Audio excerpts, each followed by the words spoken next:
মৰমৰ বন্ধু-বান্ধৱীসকল, আজি আমি জানিম frequently used phrases প্ৰায় ব্যৱহাৰ হোৱা খণ্ড বাক্যৰ বিষয়ে।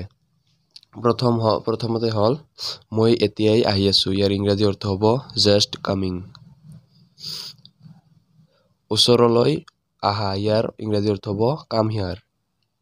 লাহে লাহে যাব, ইয়াৰ ইংৰাজী অৰ্থ হ'ব go slowly বা walk slowly।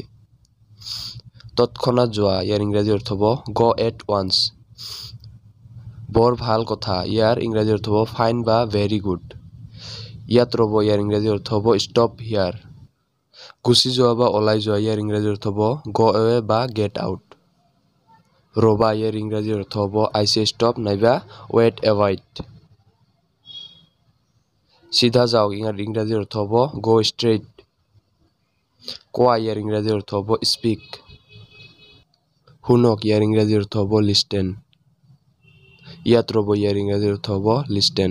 ধন্যবাদ।